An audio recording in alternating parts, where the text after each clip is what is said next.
Guys, what's going on? It's Tuesday night, 8 p.m. on the East Coast. That means it's time for Proper Royals Live. We got a kicking show tonight. Jason Kittinger is going to be on from Kittinger Reptiles. And if you don't know him, you should. But he's definitely part of that Central Florida scene, that I-4 corridor of really just killer breeders and a lot of good stuff happening there.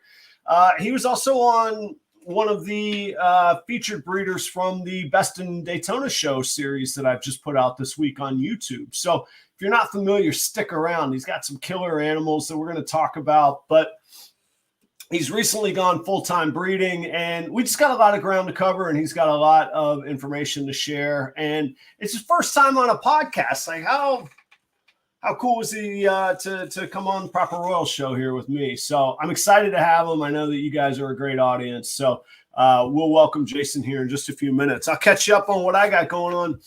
First and foremost, I'm still fighting this funk that I don't know if I picked it up from my son going back to school and, you know, he brings home all the germs, or if I got in Daytona. I probably wasn't at my immune system peak the way that, I consumed things that evening, but this thing has lingered on, the upper chest thing. So bear with me. I got my hot tea of chicken broth. Let me see what's in here.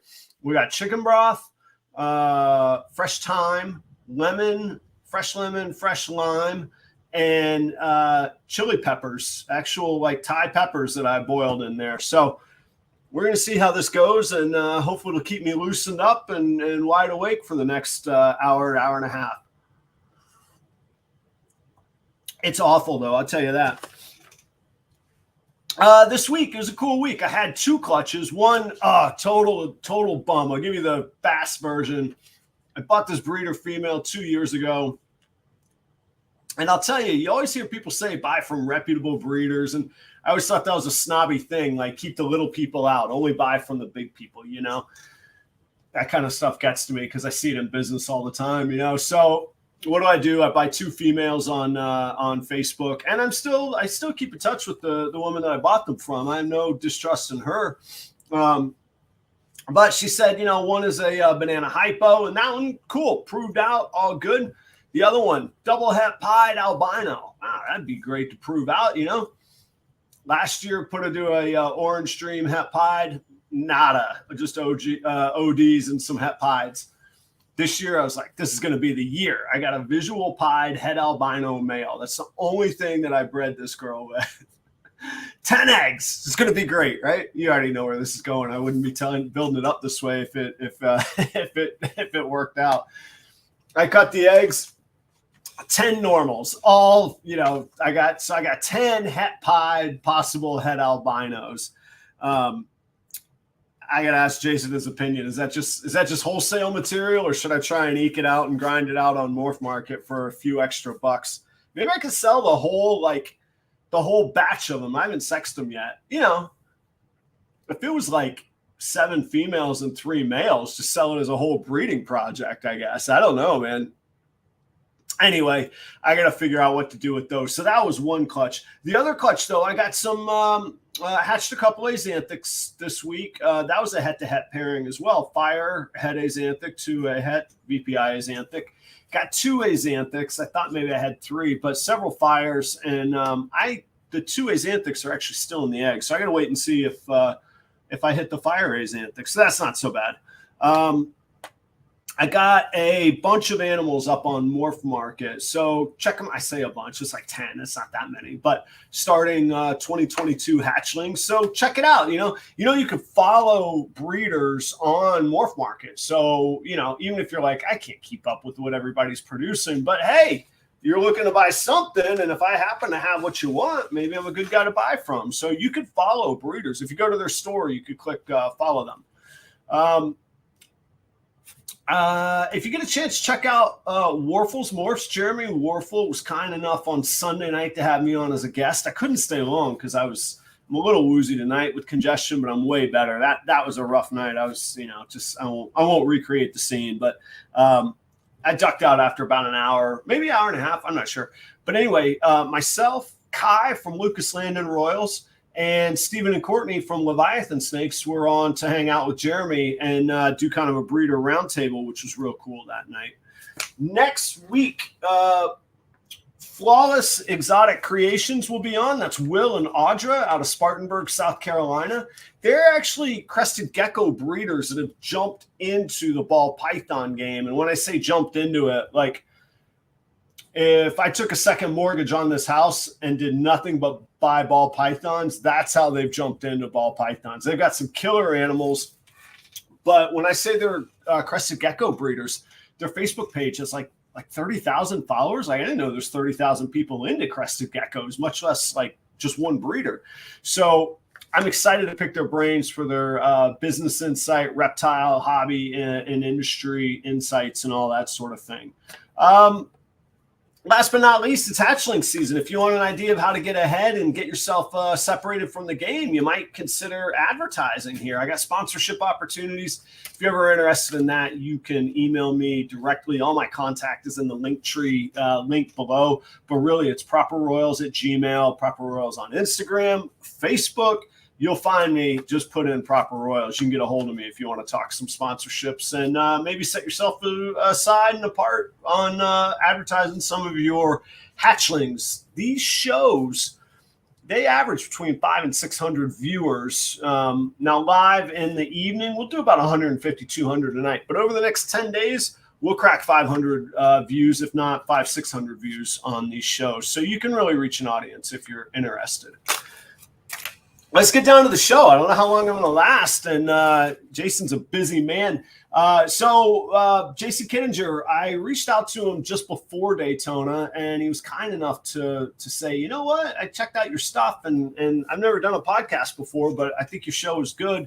I don't want to put words in his mouth. I'll let him tell the story. But then we connected at Daytona. I got to hang out with him a little bit. I hung out with his family a little bit that evening after the auction, and then we did some filming the next day. Jason's been very good to me. Please welcome for the very first time to the Proper Royal stage. This is Jason Kittinger. Jason, how you doing, man? Good, man. How you doing tonight? I am good. I'm going to make it. I get excited for the show. So, we'll have a little time of adrenaline to wear off, and I'll just stay hopped up on this little, this little juice here. I see your buddy Dale's in the audience. What's that? So I should have got myself a little bit of tea too. So. Yeah, it's just something to wake me up, You know what I should have said too? I see a whole bunch of new faces in the audience. Thank you all for coming over, especially if you're coming from Jason's channel on Instagram. As a one-man show, the comments are here, my guest is here, my camera's here, and then my show notes are down here. So if I miss you, my apologies. But welcome, everybody. If you haven't been here before, I hope you consider hanging out. And our mutual friend, Dale, I know you know him a whole lot better than me, but I see Dale hanging out. Dale's been extremely good to me. Was it you were like, I don't know about bringing that Dale guy on. I've heard some crazy stuff about him, right? Yeah. Yeah, I've known Dale for a long time, I'd say probably about 10 years or so. It's been a while. Now, you guys got there's like a whole scene there. For those of y'all that don't know in the audience, going from Daytona to Tampa, there's this road from hell called I-4 that goes right through Orlando. But man, there's a bunch of you guys on I-4 that are doing some killer stuff, man. How many of those got how close knit are you guys? There's probably about 5 or 6 of us that are really close. That we'll do projects together. Like breeding loan things, stuff like that. So there's a good group of us that kind of swap animals, sell animals to each other. Some of the better stuff before it hits the market, things like that. So. Yeah. Did that come up from like seeing each other at shows, or were you guys already intertwined before the shows? Actually, I ended up meeting Dale, I think mostly through my rat guy, I think is how it kind of transitioned, if I remember right. Unfortunately, my rat guy had passed away, and then Dale took on part of his collection of rodents and stuff like that and started working with those to build his collection, his rodent colonies and stuff bigger. Right. And I believe that's how I ended up meeting Dale, if I remember right. And a couple of the other guys, so one guy would buy rodents with me, so that kind of got him meeting, and we knew another guy, mutually. So then it just kind of started working together. So then we all just kind of started talking and doing the hobby together. So. If you want to share, who all are you close with? I know that George is on that road, Josh there, Steve down in Tampa. I mean, there's a whole string of guys, Yeah. So yeah, George, it's Dale, Josh Jensen, my buddy Barry Swope, obviously Steve. We hang out with Winston a little bit from WHS Reptiles. Oh, cool. I got a couple smaller breeder friends that are kind of in our group too. Another Chris. I got a Chris down south now too. So, but there's about probably 8 of us total, but there's about 5 of us that are pretty close that have been doing stuff for a while together. So yeah, I mean the stuff that like George MD, Dale, you, Steve, hell, and Jeremy Bod too. I mean, just top notch stuff. I mean that's actually, if I think about the 5 guys that Tony's the only one not on that list that was from out of that stretch that I did at those best of show kind of thing. And I'm sure there's stuff that I missed, and there's other, big names that I didn't mess with. But anyhow, that's a great scene there. For those of y'all that don't know Florida geography, there's no reason for you to. Jacksonville's I'm about 2 hours from Orlando, about an hour from Daytona, and I can be in Tampa in 3 hours if I avoid I-4. So I'm kind of on the outer skirts of that range there. Yeah. So, Jason, for those of us that haven't met you before, don't know you, give us a little bit of your history and just kind of an introduction. I know you've been at it a long time, but tell us about, maybe not from the first time you ever saw a snake, unless that was super memorable, but from breeding and having ball pythons or reptiles in general. Yeah, I mean, actually, when I was a kid, I was scared of snakes. I didn't like snakes. So when we grew up out in the country, and me and my friends, we'd be going through the woods or fishing in lakes, stuff like that. So we were just out in the country all the time, and there was just like an abandoned washing machine, and we opened it up, and there were 2 corn snakes in it. And I thought, wow, this is the coolest thing. And they were actually friendly. You could pick them up. I brought them home. Yeah. One got out in the house within probably an hour. Never saw it again. So another one laid eggs. And then I can't remember if we let her go or not, the mom, which is the bigger corn, and then, so we let her go. And then all the eggs went bad, because obviously I didn't know what I was doing. I was probably 12. Oh, you bred them right. So, they bred right off, huh? Yeah, I guess they're probably breeding in that washing machine, I would guess. So she laid eggs within, maybe a week from being at the house. Yeah. So and that kind of turned the passion around for me a little bit. I didn't, I went from not being afraid of them so much, being kind of interested.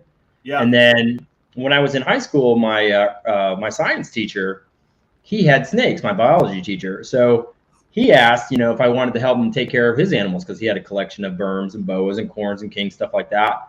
So I'm like, oh, that's pretty cool. I can make some money. Did that, and then it just exploded from there. Oh, cool. There's a guy. His name is Joe, and he's got a channel called Kingdom Pythons. He's a biology teacher, and his whole collection is in the classroom, and they do breeding projects, and then the kids adopt. They can actually. I mean, they don't have to, but they adopt and take care of the hatchlings, and then they can take them with them at the end of the year, or like when they graduate or go on to college kind of thing, as long as they got the equipment to take care of them. Yeah, I'm still pretty close to my biology teacher, Brian. He's such a big influence in my life at the time too, just trying to really keep me out of trouble too, because of some of my friends and stuff like that. I'm with a rowdy group of people. So so that kind of kept me out of trouble, kept me working all the time, making money. So that was nice, when I was that age, like 16. For sure. But it was fun. He still comes to the Daytona shows to look at stuff. And he'll call me occasionally when he's got genetic stuff that he wants to show the kids in class. So he needs some kind of dominant gene or something to show them. And that's great. I'll give him some snakes to take to school and stuff. So yeah, that's pretty cool. Are you in the same? Is Orlando the same town that you grew up in? Actually, I put Orlando on my morph market because nobody knows where my little towns are from. Okay. So I actually grew up kind of close to where Dale, is at where he's from. I was kind of closer to, like, it was just a little bit off of DeLand is what it was called, but it wasn't DeLand. So it was a little bit between Paisley and stuff, which most of the people won't know where those tiny little country towns are. So, right. But I'm a little bit north of like Mount Dora right now. So I'm a little bit more north and west of there. So. Oh, you're actually not all that far from me then. Yeah. Yeah. So, and then as far as that, I mean, that just kind of kept the passion, got it going for me. I started buying snakes, raising them at my teacher's place. And I worked for him for about 2 years, I think, a little bit after graduating high school. But we would go to shows, we'd go to importers, we'd get all the Nile monitors, we'd sell prairie dogs and monkey-tailed skinks, we'd get everything. Yeah. So it was such an opportunity for me to see all these different animals and take care of them, and it was a lot of fun. Yeah. And then I knew this is. What kind of facility did he have to, excuse me, to handle all the different species of animals? I mean, I'm guessing it's a different scenario caring for Burmese than a prairie dog, and you can't put those two together. Well, yeah, we would keep the prairie dog. Like, so a lot of that stuff that we would get from the importer, we'd only have for the weekend, something like that. So we do some stuff on consignment, and we take them, to different states. Or a lot of the stuff was in Florida, but we would go to some other states like North Carolina, South Carolina, things like that. Okay, so you've been like really engaged in that scene since some pretty formative years then. Yeah. I mean, I've been probably breeding or dealing with reptiles for about 21 years. So, okay, all right. So it's been a long time. So, well, that's cool. So, when did it become like ball python focused, and what made that what was the aha moment that it was going to be ball pythons? I hated ball pythons. I'm going to be honest with you. When I first got into reptiles, I had anacondas, retics. I had a lot of the big stuff. That's what I liked. I made fun of people with ball pythons. I just they're such dorky little snakes, and they were so expensive too. It's not like I could even buy one. Back then, really? Okay. They were so expensive. 20 years ago. So it wasn't. I had a couple normals, probably like at the end of my first collection, and then when I've done it 3 times. I've sold out of everything.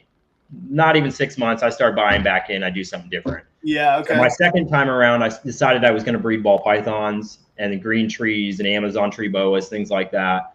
So that's what brought it up. And then I had that collection probably for like 6-7 years, and then I got rid of that again.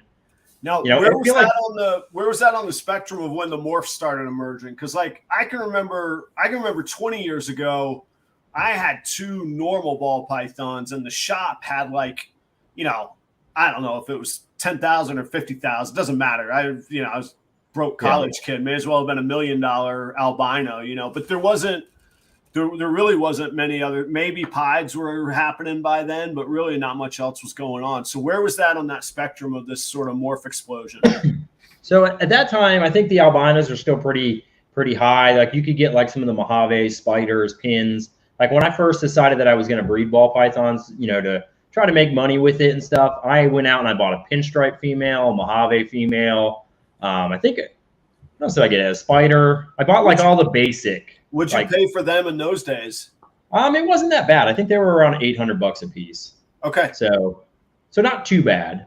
So I bought a few of those, and then I decided I'm like, if I'm going to try to raise up these what seemed like expensive snakes at the time. Well, yeah. If I'm going to raise these, I'm gonna try to breed some adult normals or something. So I paid $1,000 for a breeder size pastel and some females I got for a couple $100 a piece. And my first year I got eggs, so that was nice. Yeah. And that, like I said, and I went and I wholesaled all the stuff to pet stores, but I think I was still getting maybe $150 a piece wholesale for pastels. Oh, cool. So, yeah. So that's a whole different scene now. I'll tell you that much. Yeah. So the market's very different now. It's completely different than it was back then. So, well, and it's still crazy because it wasn't that long ago for me that I'd have told you were nuts if I were ever going to pay $800 for a snake. And I mean, I even owned ball pythons, and I would have told you absolutely not. There's zero. I pay money for Gibson guitars, and that's about it, kind of thing. So it is all relative. It was almost overwhelming to me when I really started diving into morph market. I was like, what am I missing here? I don't understand this, and I'm sure that a lot of us go through that. But yeah, it's a lot of money, man, and it could be intimidating to people. And let's say even in those days, that's more than $800 now. I don't know exactly when that was, but I'm guessing that was 12, 15 years ago. Yeah, probably. Yeah. So and I mean, even for me, I still get shocked by prices of animals, and I mean, I've sold snakes that are more expensive than I've ever bought, you know, and people are like, well, you understand what it's like. I go, no, I don't. So, Yeah, you know, yeah. I made a lot of stuff from, you know, the bottom, working my way up, you know, braided in some recessive to another, and slowly building a collection around a lot of that stuff. So, Yeah. you know, so it wasn't as bad. It wasn't quite the sticker shock, you know, because now even still, you know, spend that kind of money now, I get a little nervous. So. Well, it's intimidating, and I won't mention the number. You can if you want, but I mean, we were talking even before we came on the air. Even that one snake you sold, I'm guessing that's a mortgage payment. Like, that's pretty cool. Like, that's nice to have coming in and kicking around, you know. So, like, yeah, it's when I talk to people that go, when, you know, family or friends come over and they're like, you have not, what do you mean you have 90 snakes out in that garage? And I'm like, well, yeah, but you know, like that one I'll probably ask, you know, 1,500 or $2,000 for, and then their whole expression changes and they look at all the others. And I'm like, well, they're not all worth that much. Like, that's not the case. Yeah, every time I have a family member come into the snake room, they want to look at snakes. They always pick out the cheapest snake in there that they think is the coolest. You know, and it's like, but that just goes to show you, I mean, as breeders, we're following trends, new projects, things like that, and they're not the best looking animals. I mean, it's hard to beat an OD yellow belly pied, which is still an expensive animal, but not in comparison to a sunset clown or something like that. Those things are, yeah. I mean, some of the price points on some of these things are just crazy, and they don't really look that good. It's just that they're rare and people want to work with them and be the first to make something. So right. Well, and it's that allure, and that's sort of that. I hate to say it. It's almost that, like, I wouldn't call it a scheme, but that pyramid that we rely on, you know, and so how much of your snakes that are misses or pet grade, do you spend any time on those, or do you just wholesale those? Like, what's your kind of deciding factor on what you're going to apply your time and effort to? We're kind of random about it. I mean, if we know we have shows coming up, we'll keep some of the lower end stuff. Sure. Once we start running out of shows, I mean, and if we have a bunch of the same thing, we'll get rid of it. You know, because we're probably going to do about 500 baby ball pythons this year, which is a lot. I mean, this is the most I've ever had by far. Yeah. You know, and I breed boas, you know, so I got boa babies too. So it's like, once you start getting a lot of the stuff and we just have so many animals, we have to start making cuts just because we don't have space to hold on to everything too. So, but it's a little bit of this and a little that. Like I said, we'll try to keep some of the stuff that I know will sell at a show that's on the lower spectrum, just to, you know, give us something to do at the show. You'd be able to, you know, make new connections with people that are just kind of getting into the hobby, stuff like that. Yeah. You know, I'm glad you bring that up. I tell this story every now and again, and it's real quick, but last year I had some het pied orange dreams, and you know, they're not worth very much, financially, but if you got a little bit of time, they're a pretty cool project to start on, kind of thing. And I ended up on a live show basically saying, look, guys, give me wholesale price or even a little under, but cover shipping, and you can take them. And one guy says, well, I'll take all three. And I was like, I didn't really quite mean all three. And he's like, well, I'll give you a little more and take all three. I said, all right, cool. So it wasn't much. This year, they bought, well, not now, but at the time, the most expensive snake I'd ever sold, because they came back and a year later, they're, you know, excited and into it. So making those early connections and taking the time and care for people, I think I think it's got to be a valuable way to build a customer base.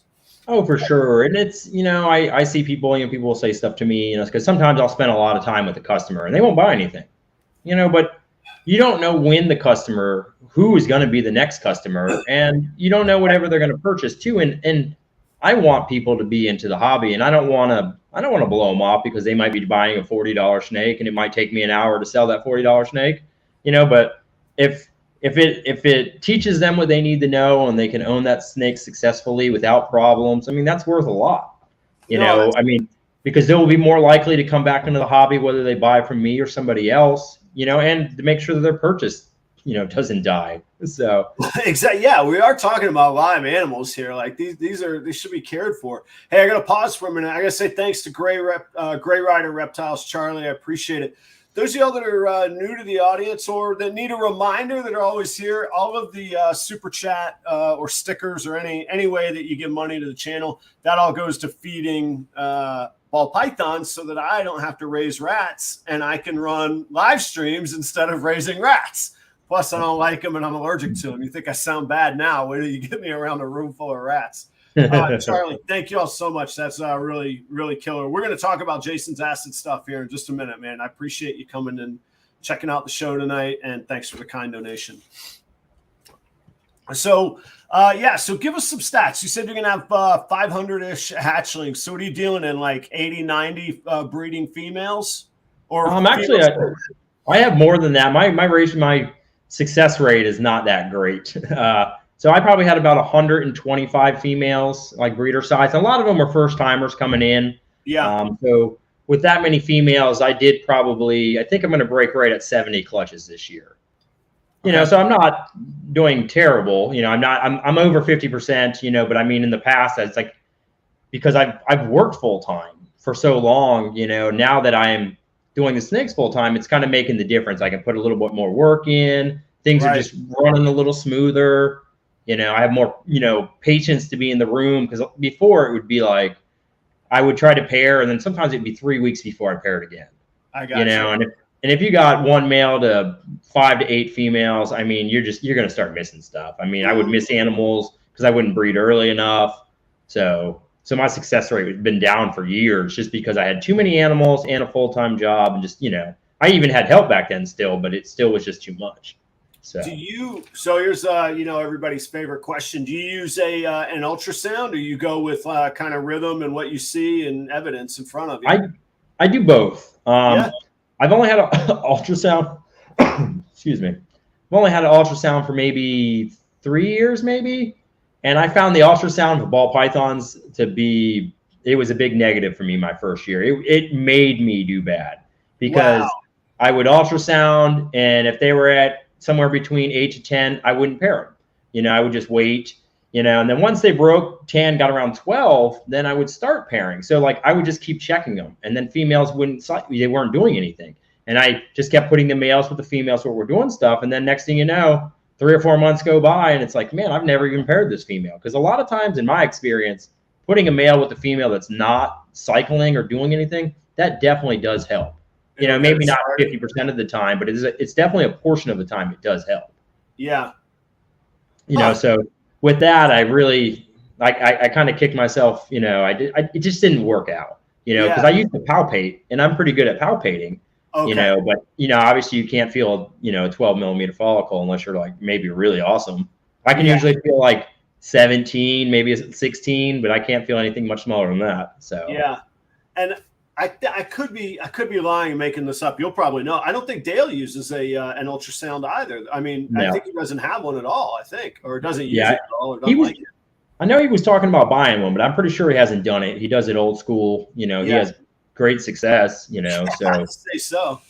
Yeah, I mean, like if you can palpate and you pay attention to their cycles and stuff like that, you'll notice a lot too. And especially the more experience you get. I mean, you start noticing things right away. How much do most people, or how much do you use it once after their first year, after their first clutch? Is it a pretty reliable cycle after that? I mean, barring a year they need off or whatever? That's kind of complicated. Some of the females will go, they'll literally ovulate the same day the next year, you know, but then I'll have females that will go a month early. Yeah. Females that'll go 2 months later, you know. So for me, like, they're not super consistent. There's a good portion of them are probably 60, 70% of them are very consistent. Yeah. And then the other ones, you know, sometimes I don't know what it is, you know, why they kind of go off their schedule. Maybe it's they didn't put on the weight fast enough, or maybe I didn't introduce the male a month earlier or something. Sure. So, but my females will kind of jump around sometimes. Some of my females will go 5 months later. So, which is ridiculous. Which kind of go-to rotation. They lay eggs, they get back feeding.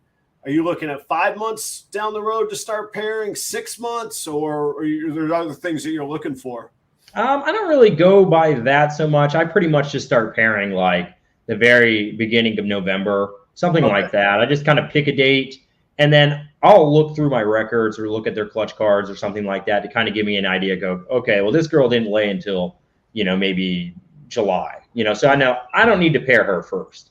I'll just wait and then start pairing her maybe in February, at least 3 months before she's going to cycle, at least. And probably a little sooner than that to be safe, because sometimes the follicle development takes forever too. So it may not do the same thing the next year. Yeah, it could be delayed. Yeah. So cool. Thanks for sharing that. It's always, the opinions are so strong on the ultrasounds. They seem to be either love them or hate them. And I've heard other people say that, yeah, if you rely on it and you're not an ace on it, then suddenly you're having a worse year than you had the year before, just knowing your animals. Yeah, and it depends too. If you have a bunch of really high dollar males and you need to breed each male to 10 females, you want to use an ultrasound. Sure. You want to know exactly where every female's at, so you can tell, because they pretty much build on a consistent schedule. Like if they're actually building and cycling, they'll do it seems like to me about 3 millimeters, something like that a week, when they're actually building, and they'll go that way until they get, to an ovulation, something like that. At least that's what I see a lot of. Yeah. I don't always track that, but I did at the beginning to kind of see what was happening, and I would ultrasound every week for some of those females that were going, and that way I could kind of keep records of it, just so I would know, okay, this girl's at 17, so I need to probably breed her at least 2 or 3 more times before I don't need to pair anymore.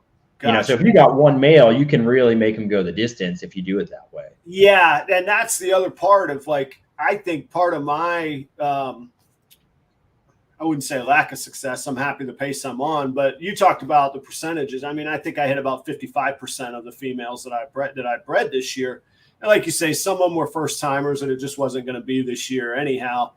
But along the way, I'm burning out the males that I think a couple of them didn't go just because I probably overused the male, and it probably was on the male rather than on the female not going. So that's where I'm trying to weigh the benefits, pros and cons of that being, I need to decide probably in the next 60 days if I'm going to get one for this upcoming season, Yeah, it's handy. Like I said, and maybe you have a male that's small. He's a young male. Maybe he's only 500-600 grams, but he's, a primo male, and you want him to breed 1 or 2 females. You can just go, okay, he's only going to breed this girl, that girl, and you can watch and make sure that you're putting them in when it counts. You can always throw, what they call a fluffer male. You just put a random male in there that's in the same complex with his clown, something like that, just to try to pair to kind of get her to cycle. And then as long as, maybe you do that once or twice, and as long as that other male breeds quite a few times, a lot of times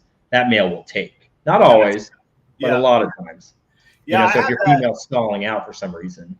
I had that exact scenario. I bought an asset from Dale, and that guy can eat, man. He's going to make it. He's going to be there, but I need it to work, and I need it to be, just a couple. I need this to go right kind of thing. So I'm going to have to, I probably am going to give it a shot, but you know what? I might do something like, I might split my females and just go, all right, 10 of them, I'm going to do the way I've always done it. And the other 10 I'll do, I'm going to try with this ultrasound kind of thing and see. Like I said, it's a really good gauge as long as you're doing it right, which it's pretty easy, as long as you're doing it right, it's a really nice gauge to have. Especially if you got a smaller scale too. If you got to ultrasound 120 females, it takes some time. I know people are like, "Oh, knock it out in no time." Like it takes me forever. Yeah. So, no, I don't have that problem yet. I will probably one day, but I don't yet. Let's take a quick pause here for a second. This is Miguel at Perfectly Engineered Reptiles. I don't know. Do you know Miguel? Yeah. Yeah. Okay. I'm new to knowing him. I met him a couple weeks ago. Oh, cool. All right, perfect. He's an awesome dude. I met him in Tampa maybe a month or two back with Dale. But he says, first off, Miguel, thank you very much for the donation, man. He says, what are the pros and cons of doing the Florida shows? And are you going to be in Tampa this weekend? I will not be doing Tampa. It's actually my son's 5th birthday this weekend. We're doing a little party for him. So I debated on it, doing Tampa, and then I remembered the birthday, because that makes me a terrible father that I forgot at the moment. But so now I'm not going to do that. Florida shows, they're good, especially if you're from the state of Florida, you know, getting your face out there doing that. You know, I find for me, I don't always do that great at a Repticon or something like that, because typically my animals are higher end. So a lot of the Repticons, local Florida stuff, like Tampa's always a good show. I can't say, I mean, Tampa's actually a really good show, but for me, I have a lot of animals that are in that 1,000+ range, you know, and you don't really move a lot of that stuff at those type of shows. Not typically for me, you know. I'll go to do a show like that, and it's, you know, I don't make a lot. I might do $2,500 for the weekend, you know, something like that, which is not really where I want to be to do a big setup and stuff like that. You know, I do some of the bigger shows, and they are definitely better for me monetarily. So what other shows, what are the big shows that you travel to? Did I see you're doing Arlington? That's on the schedule coming up? Yeah. So I do most of the NARBCs. I'll probably end up doing St. Louis again. I've done Tinley. So I'll get to do October Tinley this year, which will be nice. So we'll see how that is. I did the March. It was an excellent show. So yeah. You know, so I know October Tinley should be great. Schaumburg was okay. St. Louis was okay. You know, but it was still worth doing for sure. But they are a long drive. So yeah, I can't relate from a snake standpoint, but from a traveling musician standpoint, like once you're talking gas, time, load in, load out, the disruption at home, like everything that you're used to doing doesn't happen whatsoever. You're not sleeping as well, and then, you know, if you're just, your margins are so slim, man. Like it's why bands sell T-shirts, man. They got to make some extra money on top. It's so difficult, like, to make worthwhile. So I'm always intrigued by the guys at the shows, but I've picked up a lot about, you know, it's a good way to have to avoid wholesaling animals, where you could get maybe even double your money from selling lower end pet grade ones and then starting to build a customer base that maybe comes back later. Yeah, I mean, you know, when you first get into the scene and you're doing it, it's an excellent thing to do for sure.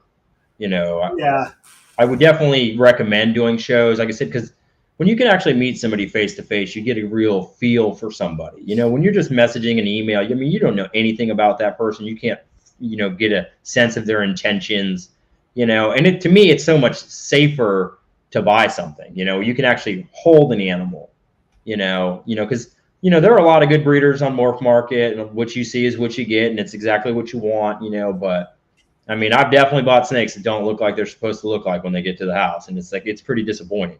So yeah, and it goes back to that opening story I told, like, where's the recourse? You know, that's the risk involved. But on the other hand, you can minimize that if you can know who you're buying from, that kind of thing, you know, and like you say, that face-to-face personal connection, and maybe not feeling like I feel like if you see somebody and like you're how many tables do you have at Daytona? Was that a 4-table setup? It was 2 and a 6-foot table. So 2 and a 6, 2 8s and a 6-foot. But I mean, you had, there's a scene in the video that I did where, I mean, it was just a long stretch. And my point being, if I'm buying from somebody that's got that presence, I'm assuming they're not going to up and disappear. So I might not see it on next Daytona or the next city down the road, but at least if there is a, you know, true issue, I could probably find you, and not find you like cause trouble, but like catch up with you kind of thing. Oh, yeah. and connect with you. So yeah, there's value to that. And Morph Market's so, like, that's a whole show in and of itself, man. I just listed stuff today, and I mean, prices are everywhere, man. It's the Wild West on prices right now. This economy's got people kind of screwed up on prices, huh?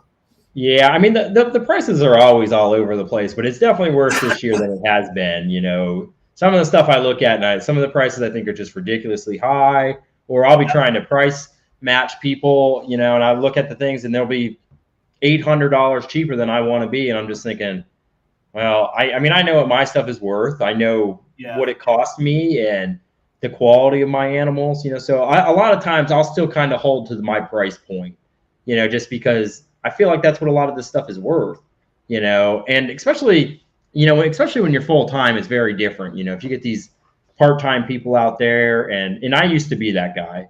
You know, I used to try to sell. I'd like to be the lowest price. And, you know, I used to do that 10 years ago, you know, but I don't try to do that stuff anymore. Well, but I mean, and this is even a pitch that I make. Granted, and first, hey, I want to say thanks to Ryan at the Grow Tent. Check out Ryan, and also check out Ryan. Type your ball python handle name in there. I think it's Spartan Pythons. Talking about somebody who's got a big following. Ryan's Grow Tent, where he has a plant focused channel. He's got 50,000 followers on there. Wow. Kevin Smith does his video intros. Man, how sweet is that? Yeah. Well, I'm ready for Daytona or Tinley. I'll tell you that. So. Oh yeah, I got to go one of these years. I want to go. I need to find somebody that I can convince. Spartan Pythons, guys. I need to find somebody that I can convince to let me work with. I'll just go and work. I don't need to get paid. I just want to go and work, kind of thing, and experience it. But yeah. But the point I was about to make though was like, sure, somebody might have a lower priced animal. Are they going to be here in 2 months, 6 months, a year from now if you have future questions or certainty of your animal? Or do they have a history of you knowing if they're trying to sell you a double or triple het, you know, is there a transparent background to where that animal comes from? And those kinds of questions really are why I started my YouTube channel, because I document all of that. And sure, maybe I've put in 2 years of work, 2+ years of work on YouTube now for one big sale, but like, what's a big sale? $4,000, man. $4,000 ain't worth 2 years of work. Like, this is laying the groundwork for a long time, you know? Yeah. So that would be, and you have that in tenfold because of your history and your name and your reputation and success. So, I mean, yeah, stick with what you know your stuff is worth. Well, and that for a long time, I had a hard time, you know, I mean, back when pastel spot nose clowns were worth tons of money, I made them. Nobody would buy them because nobody knew who I was. Yeah. You know, and I had, you know, and I wasn't really doing anything on Facebook, and they're messaging me on Facebook, and I never saw the messages. They were trying to make sure I was real. I never saw them, and then they never, they like, oh, I just don't know you, and nobody's heard of you, so they wouldn't buy it. I go, I understand. I mean, it's terrible for me, but prior to that, all I really did, you know, I was kind of, you know, it was just a hobby. I would just make stuff that I liked, and then I would wholesale most of those animals. I wasn't really retailing stuff. I had no name out there, you know, and then I decided, I said, okay, this is going to have to change. I can't keep making these high-end animals that I can't sell, you know. So that's when I started doing the Instagram, that's all Dale's fault. He told me time and time again to start an Instagram, you know, and I'm like, all right, fine, I'll do it finally. And then he blew, like, he got like 20,000 followers, it seemed like, in like 2 years. And I'm like scratching for 1,000 a year. So I know I'm like, man, I bet, but then I see all these huge, and that's the other thing, like, guys in the audience, if everybody's like, man, how do I get started or where do I go? Just start. Don't be intimidated by all these numbers. Like my YouTube number, I'm about to hit 1,600, which is killer. Actually, I might hit it tonight. There's a lot of new faces in the audience. Who knows? Maybe I'll get there. But on the other hand, that's 1,600 people that consume content that I can communicate with, that I can create a community with and connect with. So that's cool. But yeah, Instagram, it's like, I see guys going through the roof, and I'm like, come on, 1,200. I'm almost there, you know. But I think it just takes time and all the things that you hear, doing the right thing over and over again, and making sure that we get there, you know. And I do believe it'll come around though. Well, and Instagram's tough. They changed the algorithm, it seemed like maybe a year or two ago. And it's like, it's been a snail's pace trying to grow now. It's like thinking about the animals I make now compared to what I made then a couple years back, you know, and it's like, it's so hard to get momentum, you know. Yeah. It's like, I did a video with Justin, and that really helped get me some followers and stuff. But like, it's just like I said, I just feel like I'm clawing constantly. And now Instagram wants you to do all these reels, and, you know, they just take more time to do, you know, if you try to do a good job. I mean, you can whip out a reel pretty quick, but, you know, we try to make sure the lighting's great and the animal looks perfect. And it seems like we take 40 minutes to do a reel to get it ready for Instagram. I do them. You know what? They get easier. I do them every morning. My morning routine is wake up, Instagram. That's my reel and my post for the day. get my son to school. Then I do restaurant consulting in the daytime from this very desk. I don't do restaurant operations anymore. And then afternoons is snakes and music. And then evening is whatever I didn't get done in the day, I got to get done. And then obviously feeding at night. But yeah, I do those. I do. See, to me, the reels were a real joy because I'd been doing YouTube videos for so long. Like I probably put, realistically, I probably put between 4 and 8 hours into every YouTube video. And for all the things you're talking about, the lighting, editing, fixing up, cutting, and then you know, all the tags and the SEO stuff that goes with YouTube as well. I put a lot of effort into that. So reels were like 30 seconds, no problem. Boom, done. See ya. So, yeah. But some days you'll get 300 views. And I think this week I had a couple that were over 8,000. So like my stats are way up right now, but I don't know. I haven't figured out Instagram by a long shot. And it is just so random too. It seems like I'll post what I think should do really well and it'll get 1,500 views, or I'll do something that I'm like, it's just okay. It's just content.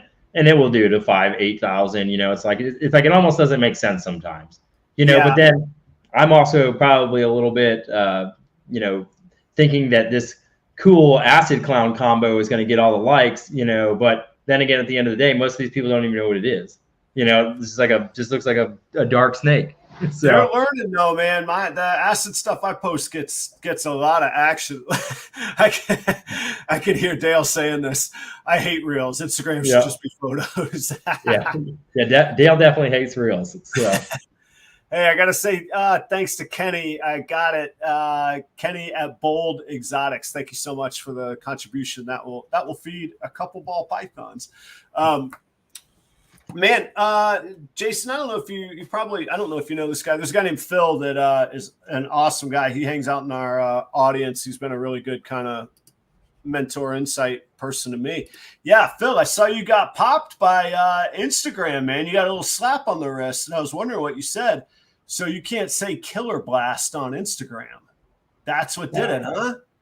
I didn't even think about that. Because it was literally a picture of a snake in his hand, and then he gave the screenshot of Instagram, you know, basically saying like, we care about the welfare of our community and the well-being, and this goes against our rules. And I was like, but he said Killer Blast. I guess that was it.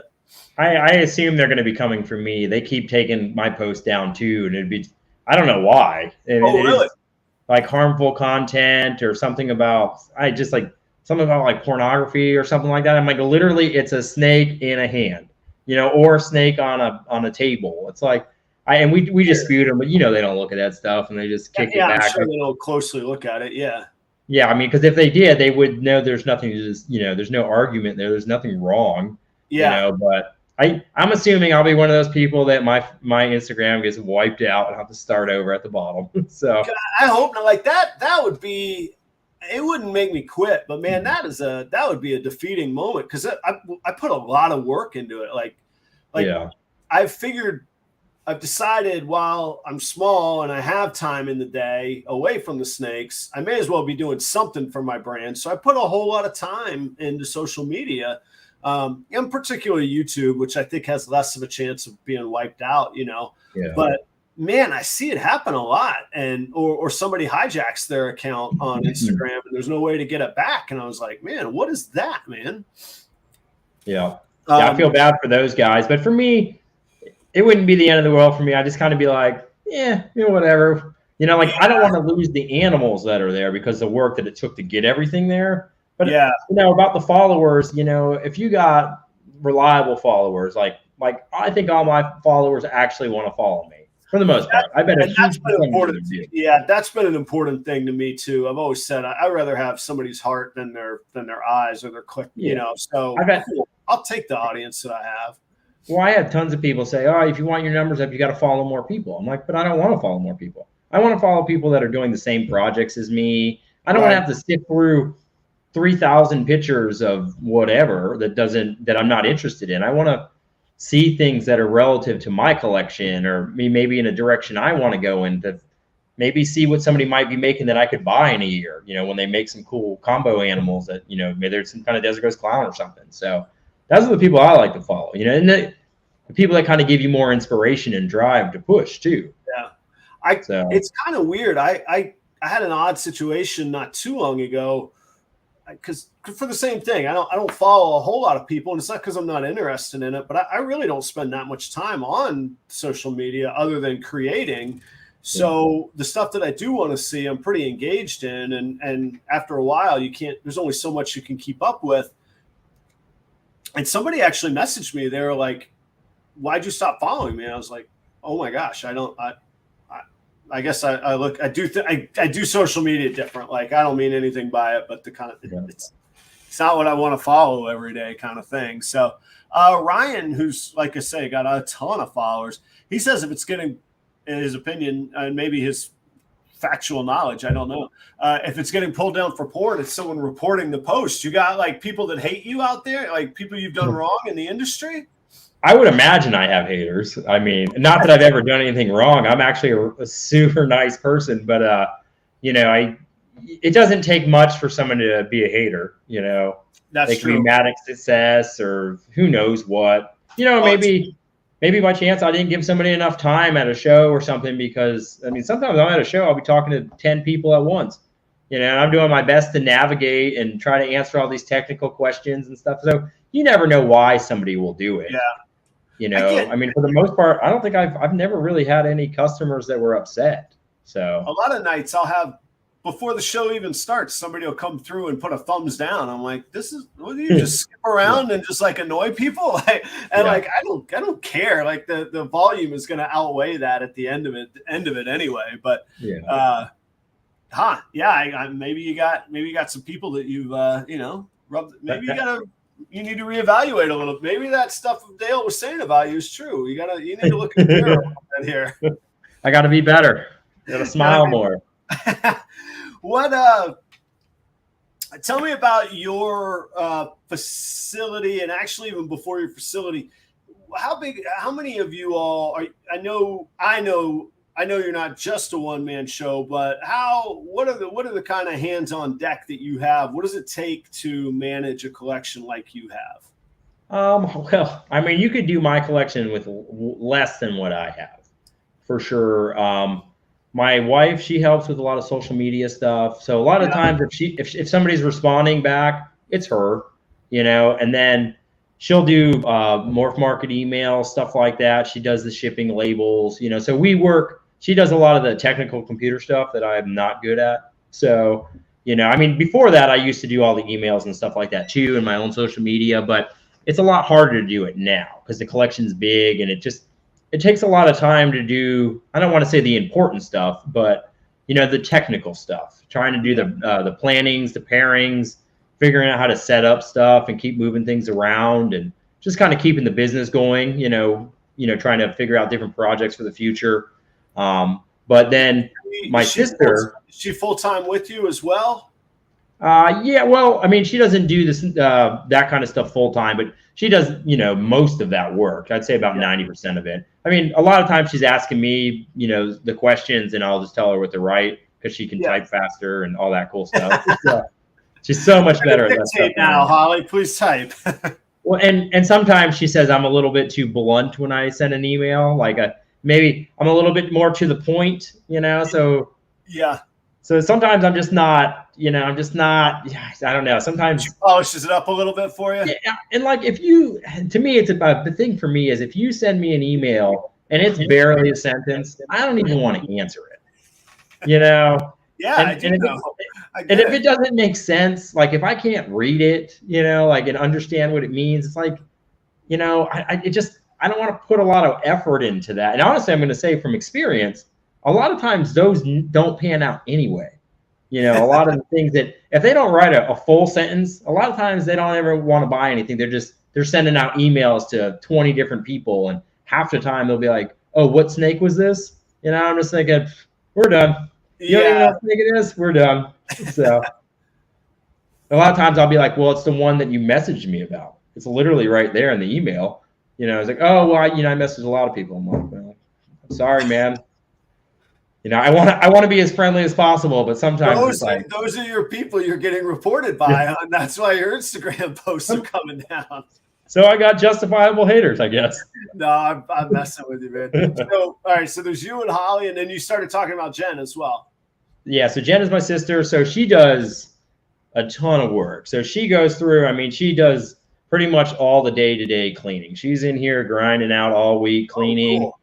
And, you know, she'll set up babies for me, you know, once they shed out and stuff like that. She'll help ID stuff, not ID, but like put IDs on the containers, you know, for our clutch records, things like that. Yeah. So it's like a clutch ID, I guess I should say.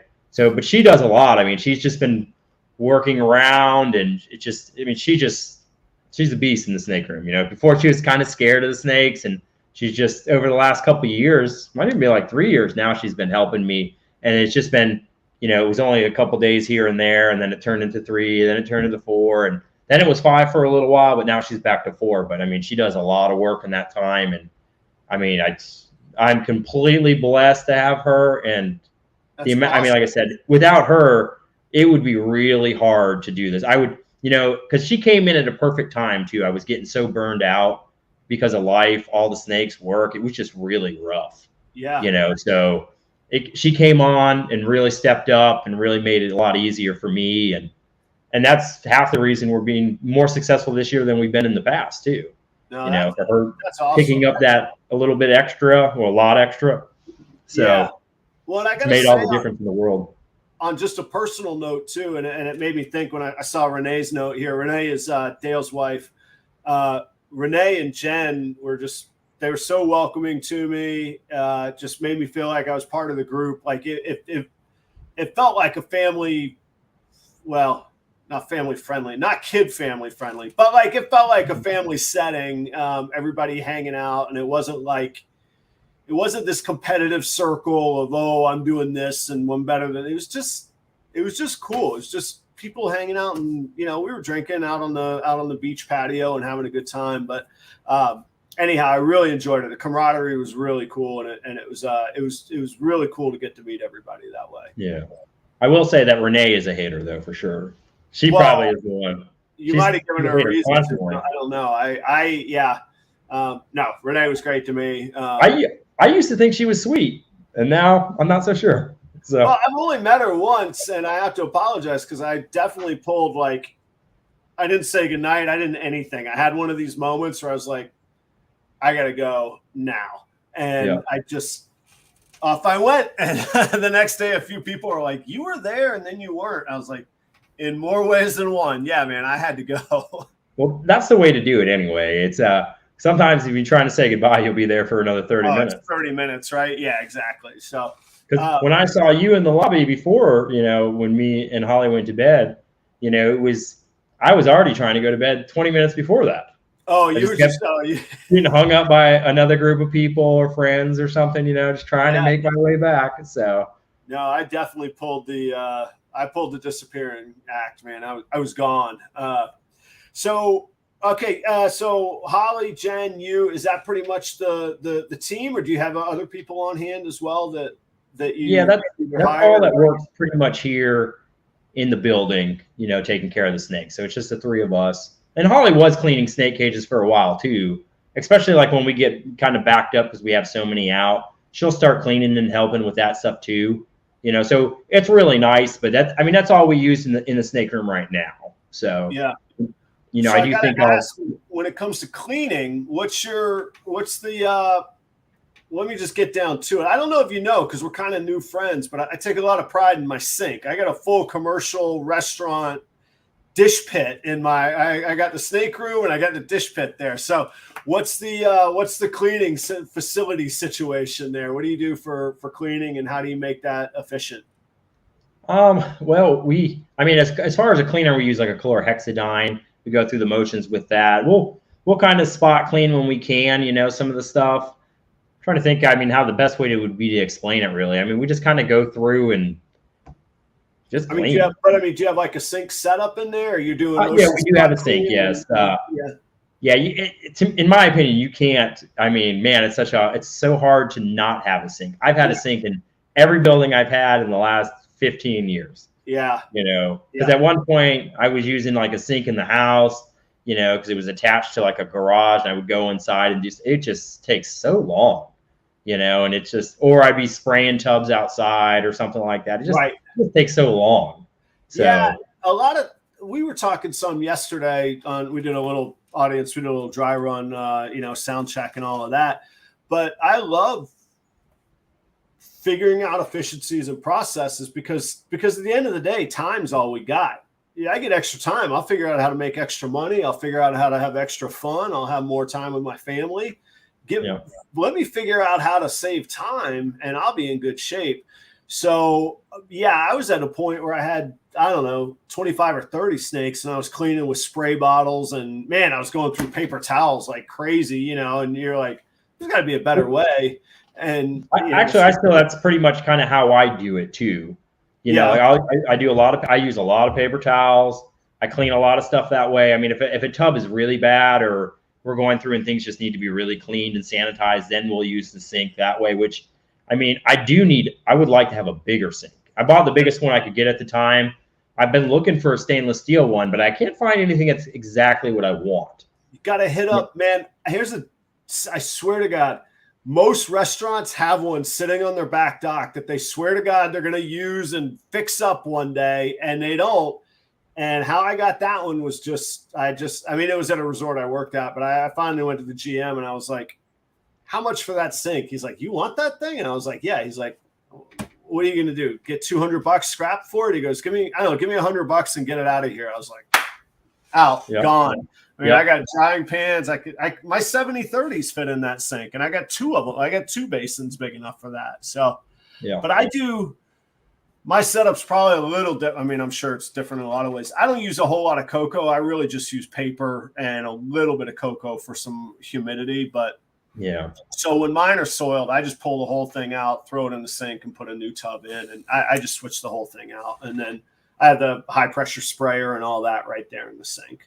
Yeah, the new building is going to have a setup more similar to that. Like I said, I've been looking for a bigger sink where I can really lay it down in there, so I'm not so much water's coming back out. Yeah, it's like I could almost lay down a 70-30 in there. It's close. It's probably 40 inches long. I mean, I think it's not quite wide. I can't lay it. Does actually lay down there. It fits. I mean, it's angled. I can't lay it down, but I hold it and scrub it, kind of thing. Hey, I gotta say, we got 65 viewers. I don't know. That might be a record. We're right in the neighborhood of record. Like, guys, tell your friends. We get us above 70.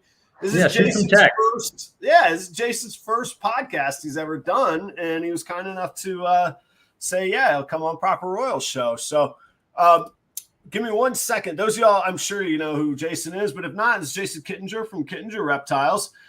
We do the show every Tuesday night. I do it every Tuesday night. Jason's going to come back sometime, but not every Tuesday night. Next week, we got Flawless Exotic Creations, Will and Audra out of Spartanburg, South Carolina. Very well-known crested gecko breeders that have just jumped into the ball python game. We're going to pick their brains on their success in other areas of the reptile industry, and then check out some of what they're doing with their ball pythons. A killer couple. They're awesome. That's next week, Will and Audra. And then I got to mention as well, in 3 weeks, Sweet Serpents out of Tampa. That's Byron. Talk about another cool dude off of I-4. Byron will be on Sweet Serpents out of Tampa, and Byron will be the guest on September 20th. So check in every Tuesday night, see what's going on, 8 o'clock. Go ahead. I was going to ask you, I know that my buddy Danny wrote a comment. I didn't actually see it. I was too busy talking and looking at you. Did he ask a question when we were talking about our wives? I think he was right before Dale. I mean, Danny, let me see. At least as if I'm saying it right. Sorry, Danny. Danny, if not, I might have lost it in the backlog. Bring it up again type it in again if you wouldn't mind.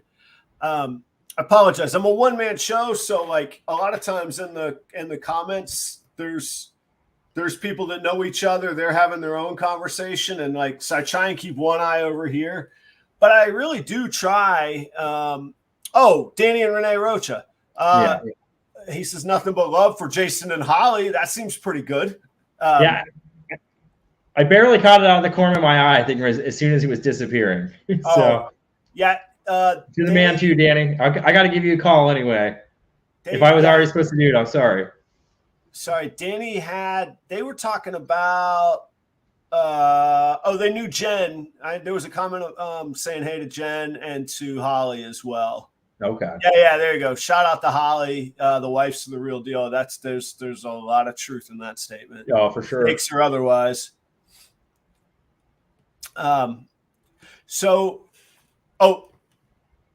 There they are. They say no rush, and they're laughing. So yeah, Danny and Renee. It's been 4 days, and I probably was already supposed to call. So, tell us about your. All right, so we talked about the cleaning. Tell us about your setup. I know that it's a converted garage, but I don't know how many. How many car garage conversion is it? And tell us a little bit about the facility, the insulation, the AC, the temps, all the stuff that you do in there. Okay. Yeah. So it's like a 2-car garage. It's a little oversized, a little bit deeper than that.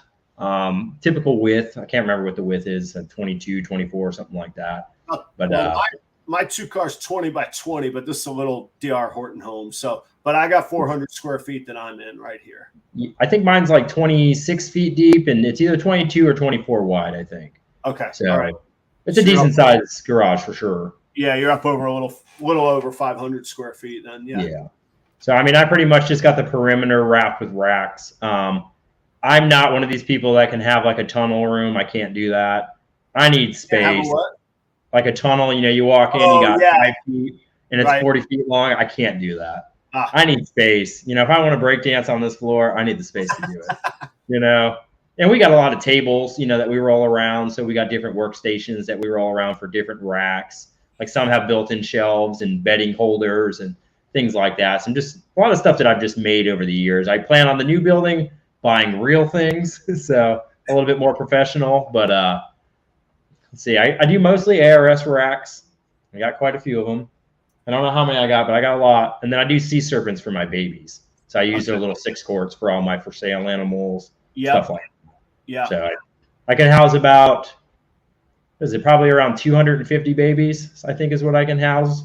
So we're pretty much maxed out right now. So, we keep moving a little bit here. Daytona was good. That helped free up some spots.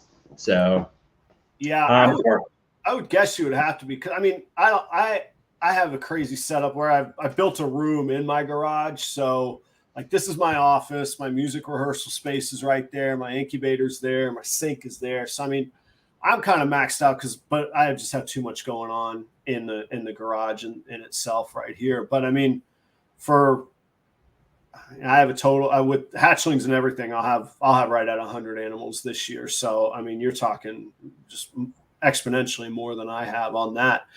You had mentioned yesterday, and we actually cut off the conversation because I wanted to save it for the show.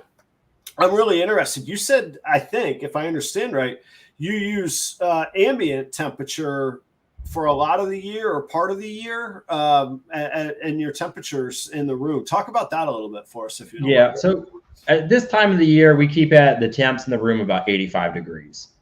We keep the humidity around 65. I have a dehumidifier in here keeping it right because we use cocoa in most of the cages. For the boas, I use paper with a little bit of aspen.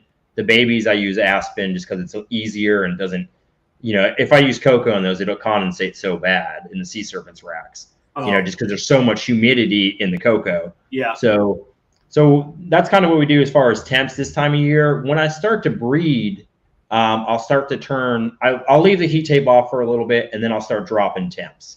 So I have an AC in here so that it doesn't get hotter than 85 or 86, around there, depending on how bad it is here in Florida, which is terrible sometimes.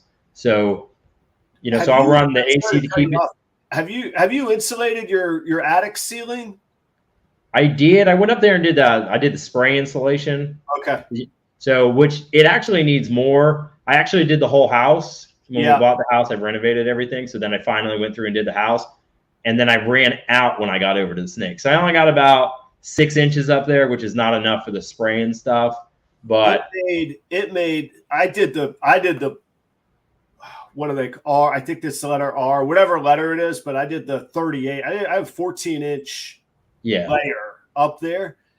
Jason, I swear to God, it brought it down. Like, I mean, you were talking about your AC chugging. I have one of the Mr. Cool, what are they, split units or whatever those things are called? Yeah, the mini split. And it was unbelievable. I mean, I was using my temp gun the day before and the day after, but the ceiling was a 20-degree drop just from having, I say just, that is awful work. Oh my God. I thought I would die up there, man. But yeah, got up there, I got it done, but it made such a difference. And I my mini split, I keep at 81 now, but I'm interested in how your temps change, and then what you were saying about your temp drop, man. Yeah. So once I get a little bit closer to season, or when I'm getting into the breeding season and all the females got weight and everybody's eating good, I'll start to drop temps a little bit, and then I'll warm them back up in the daytime.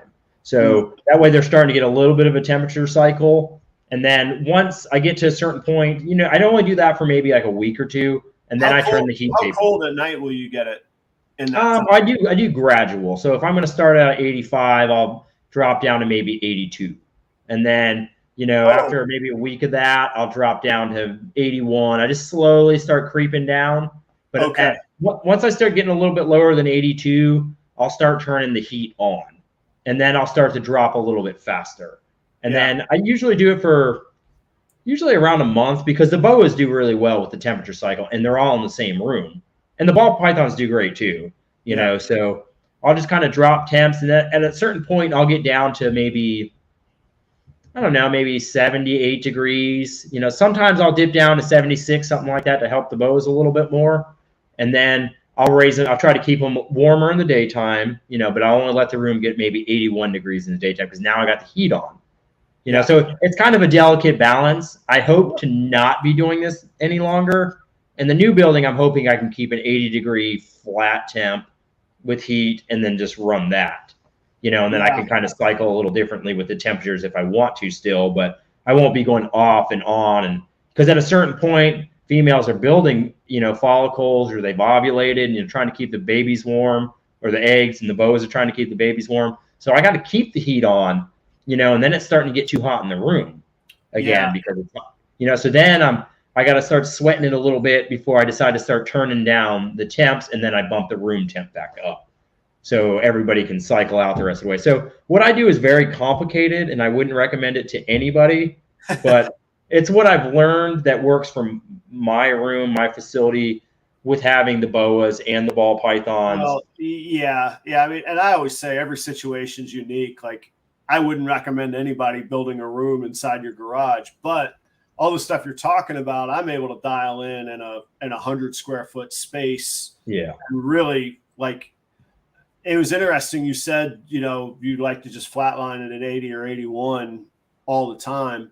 And that, my heat kicks on in there if it gets under 78, and then the mini split pumps in there if it gets higher than 82. So, I mean, it's right there all the time on that. So, but that was kind of a shot in the dark for me on that. But I had to keep it a little cool, because this is where I work in the daytime too. So the garage itself will stay around 82, and that's plenty hot for an office space, but hotter than that, I try not to. Yeah, for sure. And if my mini split had enough juice, to fight the Florida heat, that would be different too. All my walls are insulated, furred out with drywall and all that. So that definitely makes a big difference, because before I had block on a couple sides, and when it was cold outside, those walls would sweat. Yeah. I mean, they would just be so moist, because it's so hot and humid in here and cold outside, so I had to go through and insulate everything. And I've had to do this multiple times. Unfortunately, I move the collection, it seems like every 3 years. Oh, no, I hate moving, man. I forget whether there's a collection or not. I hate moving, period, man. I hope I'm here another 10 years, man. Yeah. So, and then, so that's pretty much why I do those things that I do. And that's why it's so complicated, because you can definitely make it easier, more streamlined, in my new facility. It's because I've already been working on it. It's all framed out. I have a room specifically for the boas. It's going to have its own AC unit, things like that. So I can really separate and dial in every room where I want. So it's going to make life so much easier when I get to that point. But this is all things I've learned over years, and the different buildings I've used and stuff like that. So So, I mean, everything I always relate back to restaurants because all I've done for 25 years. But I was trying to explain that to somebody. I was like, some things you just learn from doing them so many times, so repeatedly that it becomes second nature, and you almost can't teach that. Like I can explain it, whatever it is, but to truly brace it and be good at it, you got to do it. You got to get in there and go and learn, and not. There's a difference between doing it recklessly and killing animals while you're doing it. You should take insight from people, but you're going to learn when you do it. And if you do it with care, you're probably going to go well on that. Yeah. I mean, especially if you're paying attention, you're actually watching your animals and all that. I mean, if you're running heat, you should be, you should technically be temping cages. I would say, I mean, you probably should do it every month just to make sure you don't have a heat issue where something's cold for some reason, some kind of connection's bad. I mean, like, really, I mean, you should be staying on top of all the stuff. I mean, I'm in here every day. I come in here and I usually in the morning, I check the dehumidifier, I check temps, like when the heat tape is on, it's like the most stressful time of the year for me. Yeah. I'm always worried about something going wrong because you can't see it, you know? Right. Unless it catches on fire, and then it's the worst problem you could ever have. It's the worst problem ever, and horrible problem. So yeah. I mean, you're right. You got to be in it, and that's I would apply that same thing to restaurants. Like, I don't understand restaurant owners that don't work nights and weekends. Like, what's going on in your shop at the busiest time? Like, no wonder it's not going. No wonder you need a consultant. Here, step one: go to the shop, man. You got to be in it. Tell us about your facility. That sounds like kind of it's got to be a lifelong dream working on that, man. That's real cool. It's not the most ideal situation. I was trying to build a building here where I live, and they won't let me do it.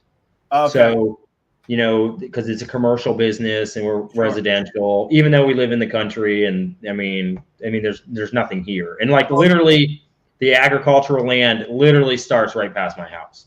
So it's like a county zoning problem, not a HOA issue or something like that. Yeah, it's a city issue. Oh, man. Damn. Okay. And the problem is I grew up in the city. I mean, I did my senior project report, on becoming a professional snake breeder. Yeah. Well, I literally am a couple miles from the high school I went to. Everybody knows I have snakes here, so it's like I don't want to just build a building and act like it didn't happen. Yeah. Because word's going to get out eventually. And then, not that I really worried about getting into too much trouble, but then I did all the work for nothing. Building a building is expensive. It's very, you can't put, high five or low, 6 figures into something and have a risk of it just being poof, gone on you. Oh, yeah. Yeah. So, the building that I'm working with right now it's like a freestanding building that was already existed. It was like a big garage type building. So I've just been working on that, getting. So you're retrofitting it. You don't have to build it from the ground up, then, huh? Yeah. So it was pretty much a shell, and I just ripped everything out of there, and I went through and insulated all the walls, furred out the walls. I've redid all the electric for the building. Probably going to do like a new electrical service for the building, so I get more power too. Yeah. So if I want to breed rats in the future, I can pull power off that building to do it. I spray foam I did spray foam insulation on the roof and the gables and the front wall. Wherever the sun hits the most, we doubled up insulation and stuff. So I don't want to be fighting these problems with the ACs not having enough power, especially when you got 10 racks or 15 racks and they all have heat on. They're generating so much heat that the AC is just dying trying to work with it. Especially when it's 100 out. Yeah. And I hate to keep going there, but it's the same thing in a kitchen, man. You put a grill inside a kitchen, and then you want your guys to not have to work in 110 degree temps. Like, you need some serious firepower doing that, Oh yeah. So I'm trying to, like I said, I've learned from all my mistakes over the years of different buildings, facilities, whatnot. Even about windows, doors, just anything, like just to make it safer or more resistant to like the storms that we can have. And, so I'm really trying on this one to do the best that I can. It's still not as big as I would like it. I would like to have probably something that's 1,500 square foot or 2,000 square foot, just so I have plenty of space to move around, have animals and I want to breed different stuff in the future too. I don't want to just do ball pythons and boas. I want to get back into breeding green tree pythons again, and work with some other stuff. Do some of the kind of difficult animals to breed. For the challenge of it. Yeah. Just see if I can be successful. So 75 people. Look at that is a record. That's new. That's personal best. There you go, Jason. That's what happens, man. You keep them coming. What do they say? Your milkshake. Frank, never mind. I won't do that. I don't want to bring all the boys to the yard. So I got to say, hey, thanks to Phil. Phil, you've always been just a killer supporter of the show. I know we can't say killer. You're an amazing supporter of the show, and I hope I get to meet. I'm going to figure out how to do that Pennsylvania trip next summer. And Phil's also actually a far better guitarist than I am. I've seen some clips. Phil can shred. I entertain. Phil plays. Danny and Renee asked, which you kind of covered, but just to clarify, they said you do not run the heat tape all year long, and you're saying you don't, right? I don't. I probably run it for about 5 months out of the year, something like that. So. Cool. Maybe a touch less. Like I said, it just depends on the weather here when it starts really cranking up. Sometimes I'll turn it off for a week because it's so hot, and then I'll turn it back on. Because sometimes in March it's cold. Sometimes it's 95 degrees. So. Yeah, that's real true. And it can be that same way in November as well, man. Oh, yeah, for sure. Yeah. Yep. Yeah, Phil, there's our friend Jeremy Warfel. He hosted a cookout this past summer, and he was like, Adam, I talked to everybody. We're going to have you come play at the I think they called it Morph Stock or some ridiculous thing, which is great. It's a blast. I was like, God, you don't have to pay me. You might have to cover some expenses. And then my family and I want to go to New England. I was like, what if I drove to Pennsylvania, flew my wife and son into Providence, and just pick them up? Then I wouldn't have to rent a car. I was like, maybe that'll work. So I don't know. We're going to figure something out, but I'm going to come up and hang out with that crew. But yeah, Phil, I hope we get to look at it. Like, they've got plans that I don't even know about. Yeah. Chris is like, yeah, we're going to get you here. Okay, cool. Guys, audience, if you have questions for Jason, we're coming up on that 90-minute mark. It doesn't mean that there's a hard deadline, but if you got questions or topics, throw them out there. Jason, yes, yesterday you said, are you allowed to ask any questions? Of course you are, man. What do you want to know? I've kind of driven everything tonight. What do you want to throw at me? Well, you kind of answered a lot of them, actually, as we've been talking, just kind of chit-chatting about stuff, kind of about, what you did, prior to this and what you're doing now and all the other things. So just curious about that, because, we haven't really got to talk a lot, in Daytona, it was brief, so. Yeah. So just kind of get to know.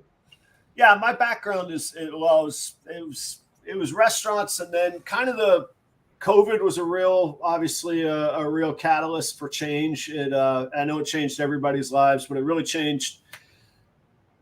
The best way I could put it is I always thought hospitality and entertainment were recession proof. Like, at the end of the day, the worst thing that could happen to me was I wouldn't have a job, and I could take a guitar out to a street corner and I could make some money. Not in COVID.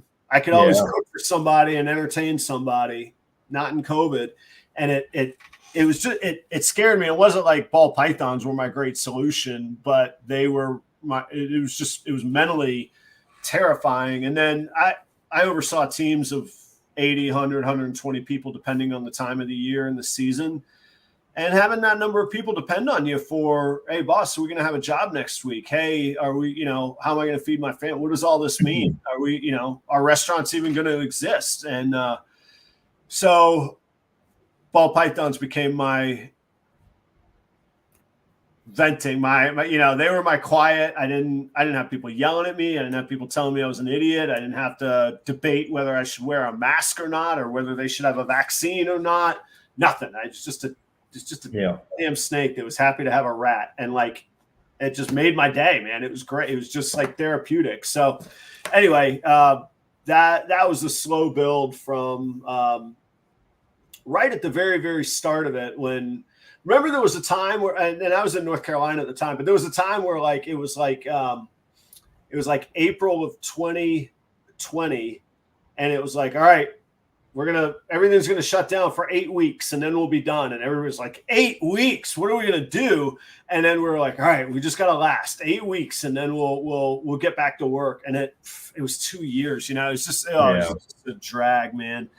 But I'm happy to say it created this whole new thing where I resigned from my position, and they were kind enough to say, this operation in and out. Well, why don't you stay on as a consultant for those that come after you? And so I still get to work with my old team. I still get to work with my old chefs.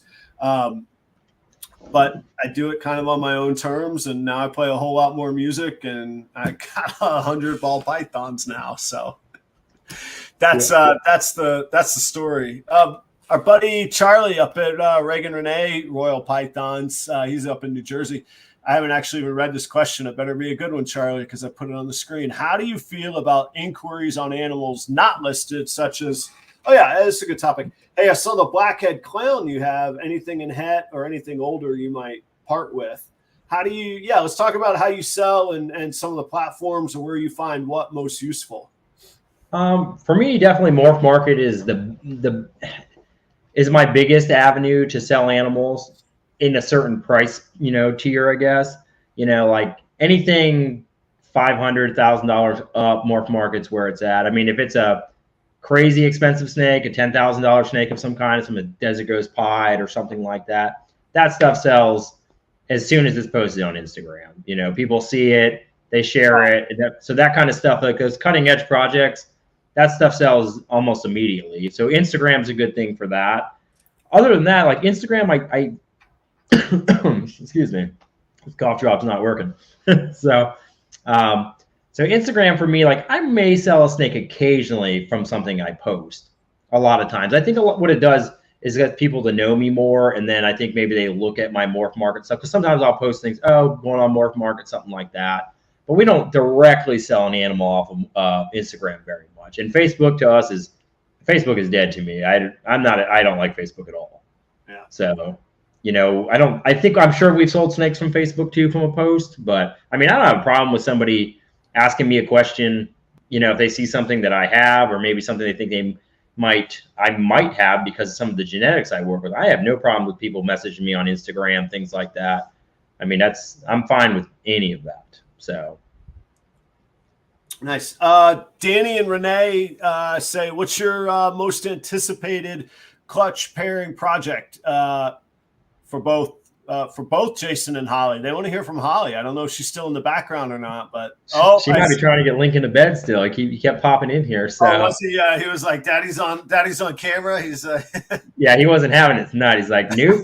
So, but I don't know. I mean, for me, the acid clown stuff is my favorite right now. I was really excited about the Desert Ghost Pieds, but I mean, I shouldn't say this, but to me, if I make a couple, I'm ready to make something else. Yeah.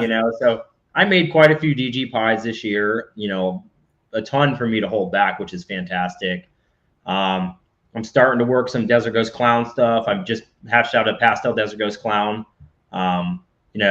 today, so like that project, hopefully I will make some more of those animals this season. But for me, I think the acid clown's where it's at.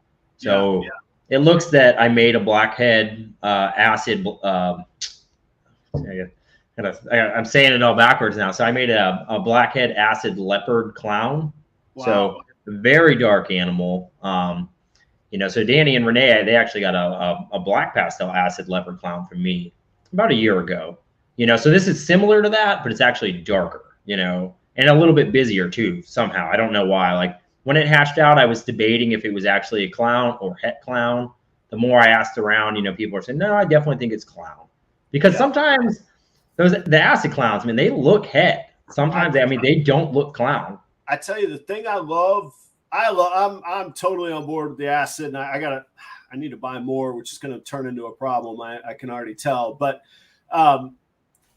they're like not the first. The innovations that have come in clown have been incredible. I mean, the staying power of the clown base gene has been incredible. Like by all metrics, we would think that the market was already flooded. It was dead. It's done. That ship has sailed.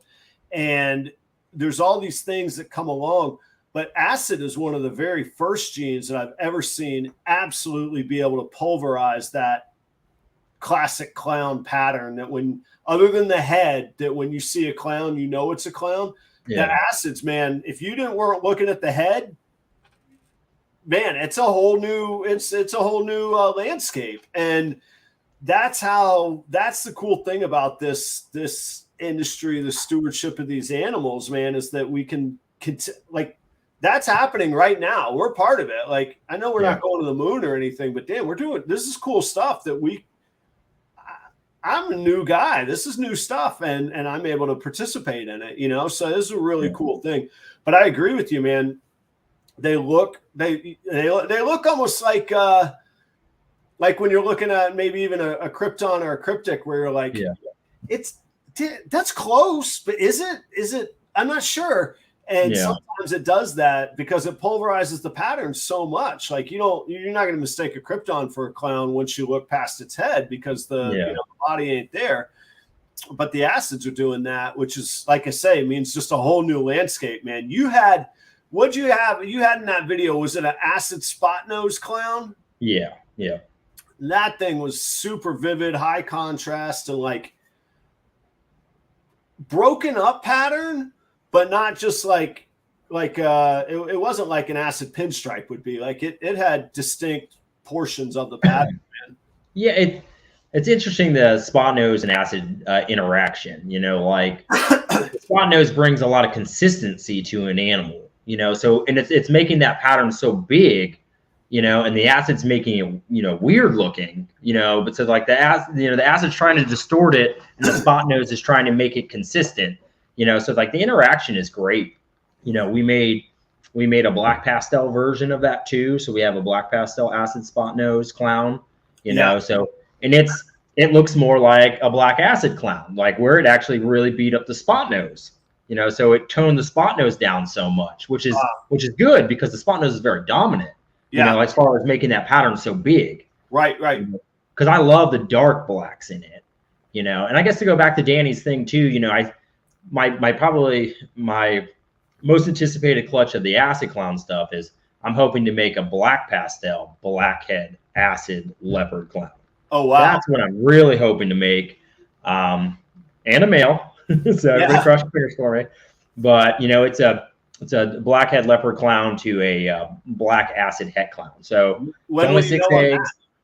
What's that? When do you have eggs from that? Yes. Oh, I actually thought she was going to slug out because she wasn't eating great, and I did, let's put the male in there to try to get her going, because she'd been eating great up until that point, but she was just small for, she's small coming into age, and it was one of those scenarios where she started the cycle and then she stopped eating. I'm like, oh God, here we go.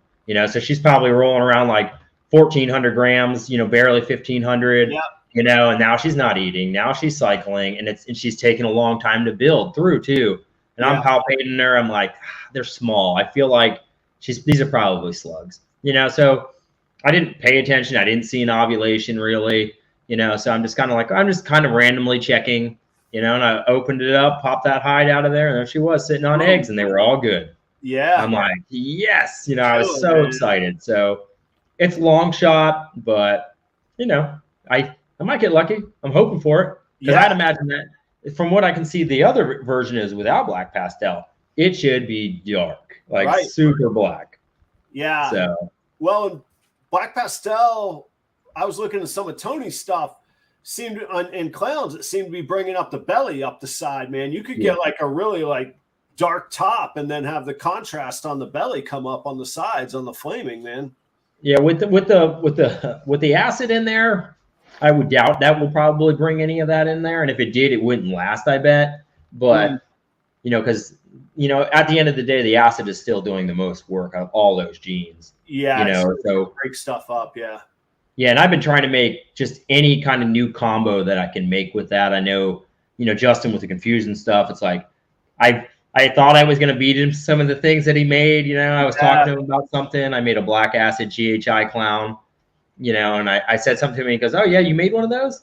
I said, yeah, I did. Like, it just came out of the egg. He's like, oh, I made one like a week ago. I'm like, I bet you did. So, yeah, of course you did. Thanks, Justin. But it's like, You know, I was, that was my goal after that happened. I'm like, I'm going to try to make any new gene I can with the acid and kind of help go to different directions. I made an acid Enchi clown, which, you know, you would think Enchi would be so dominant when it is in clown. It's actually dominant in acid for the most part, usually, you know, and in the clown, it didn't. They were like 50-50. I mean, it doesn't look like an Enchi clown, but it doesn't really look like an acid clown. So it's. I was going to ask how it came out. I mean, Enchi and acid, it seems to be one of the combinations that doesn't go as well. I mean, it seems like everybody I've talked to is like, because I've got a lot of people, they don't like it. I don't mind the acid Enchi interaction, but it's not the same. You know, it's definitely not as crazy and cool. I think it gives you another color to kind of add into that. Okay. And then where you can brighten and, you know, lighten those animals to make something that's really, really pretty. Some of the acid combos that Josh Jensen has made with Enchi and stuff, like some of those things are incredible looking. You know, they're gene stacked, but they look great. You know, so I think that I don't think anybody should shy away from Enchi. I mean, but I think you need to know what you want to make and try to go that way. Because if you're just making some regular acid Enchis, you're not going to be blown away. You know, but with the clown, it's good to me. It gives me another avenue to go, right? Because a lot of Enchi stuff in clown has such nice color and things like that. So I know I need to lighten and brighten that animal. Try to get some red stripe in there, yellow belly, stuff like that. Yeah. You know, cypress and acid. I was hoping to make that this year. I missed on those odds. So, but next year I'll probably definitely make it next year. What does fire do to acid? Does it brighten up the background and leave it black, or have you seen it at all? In clown? Yeah, no, I mean just acid in general, but yeah, in clown as well. I made one animal, but it was a black pastel acid leopard fire. So it did bring a lightness to it, but I mean, it was black, you know, so like in the dorsal, it lightened the head, it lightened, you know, it almost looked like a black blood python or something. It was pretty cool looking, but the fire does lighten it. You know, I'm not sure. I know Justin made them in the clown version with, I think, fire and maybe fire yellow belly confusion, something like that. And they were really nice, you know, so that was something I knew once I saw that video. I go, okay, well, he beat me to that. You know, but that's definitely something I'm going to go for because it's just an amazing combo. So, because I have an acid fire yellow belly spot nose possible red stripe clown male. So I wanted to have the darkest male I could have with acid and the brightest male I could have. Gotcha. You know, I want to go both directions because I love a lot of the light stuff. Like even in like a super pastel acid on its own is amazing. Like I made a super pastel acid het clown. The thing was ridiculous looking because super pastel really helps distort pattern. Right. It's already screwing up the pattern. Then you throw acid in, it's just oh yeah. It's so amazing. I know a lot of people don't like pastel and clown, but I'll still do it because I want to know what it looks like. I want to see it. Yeah. You know, what acid fire is awesome. That's what Dale said. I mean, Dale, I trust Dale's opinion for sure on that. Yeah. You know, we didn't talk about, on your feeding, are you feeding live? Are you raising your own? You buying your own? Or you're probably not dealing in frozen thought, are you? No, I do frozen. I get some stuff frozen for my big boas. I actually buy those from Dale. Okay. And you know, like his jumbos, extra large stuff like that. For the most part, I feed live to the ball pythons, boas. I try to do frozen just because it's easy. I buy from my buddy Chris down in the Exotics or the Florida Rattery. I buy from him. So I've been buying from him for a little while now. And I do wish I bred my own just because of the consistency of like if I want to feed something or maybe something's in shed so it didn't eat that day but it shed the next day. It'd be nice to have rodents to double feed something important, or you know, if I have a female that's not quite of weight, you know, and I know I only got a couple months to get there, I want to be able to try to feed a little bit more. You know, but I also don't want to over order because I don't have anywhere to keep them. You know, so I got to kind of be in this little area that doesn't, you know, I don't want to say it's risky, but you know, I don't want to have 50 rats sitting in the snake room while we're trying to clean boa cages or something. No, I mean, you'll get tagged left and right. So you seem to be handling it all right, though. I think you know. I think you got the rhythm figured out. That's my local buddy Tito, and he's who I buy my live rodents from. He's a good guy. Tito, thanks for checking out the show. Actually, I got to get in touch with him with my order for this week. Well, Jason, it's been, I mean, we're hour 45. We hit our watt viewer record, man. It's been a fun night, man. Why don't we hang it up here for now? And maybe one day we'll do this again. Actually, I'd love for you to do it again sometime. And I certainly intend to see you down the road somewhere. Will you be in what are the next Florida shows you're doing? Are you doing Tampa in November by chance? It's possible. We'll have to check to see kind of where my inventory is. Sure. A lot of times towards the end of the year, I have pretty high end stuff. Yeah. Usually because I'm making a lot of room, and I'm running out of shows, so I'm trying to get rid of some of the lower end stuff. But it's very possible. You know, I do like Tampa show. I haven't vended it in a while, but I might. I'm tentative. I haven't truly made any plans, but I'm going to try and be down at that show, and maybe I might even.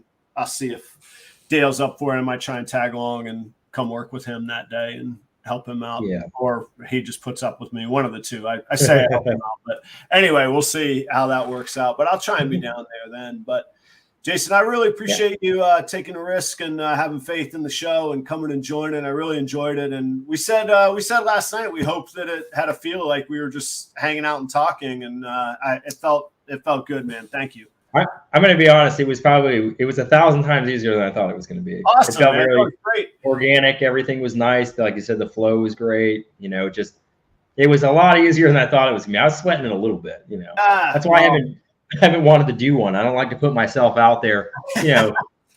My face, I guess. I don't mind putting the animals out there, but no, thank you. I mean it. Look, I'm a dude sitting behind a desk with a little webcam, like this is cool stuff for me. And it's cool to be able to start to get a little insight. And I learned so much from these, it's one thing to get to know people. It's another, I just take so much from it all. And the same with the audience, guys, there's 75 of y'all and there's still 50 right now. And there's a lot of new faces. I want to say thank you. I don't know how you discovered me tonight, whether it was through Jason posting on Instagram or if YouTube is just getting better at connecting everybody, but I really appreciate y'all. I know I'm not good with the shout outs and the hype man MC kind of stuff that some of my buddies are really good at. I'm not, but just know that I'm really, really grateful for everybody in the audience because honestly, Jason and I could just talk on FaceTime if we were going to chill. So it takes all of those components. So I appreciate everybody. And Jason, thank you so much. Stick around when we sign off for just a second. Don't go away. Okay. Well, and I just want to say thanks to everybody that viewed too, anybody that was interested in me. That's, it's nice. It's humbling, it lets me know maybe I'm doing something right over here, so I really appreciate everybody coming in and, and to you, I thank you so much for doing it. I mean, even the video from Daytona, I mean, you did an excellent job with questions and making everything flow right. And just the quality of everything. It was fantastic. And I really appreciate you helping me get out there more, and, get out of my shell a little bit and let maybe some new people know me now. And, that's really what it's all about, getting to know more people. So, and all of Jason's Instagram Morph Market stuff is in the description below. And also on the Best of Daytona series, you'll find all his contact. That's the word I'm looking for. Contact information is right there. So check out Kittinger Reptiles. Jason, thank you so much. I look forward to the next time, man. And I really appreciate it. Thank you so much. Yeah, for sure, man. No problem. All right, guys, I'm going to hit the music, and I'll see y'all next week with Flawless Exotic Creations. Will and Audra will be here. Keep an eye on YouTube this week. There'll be something coming out. So.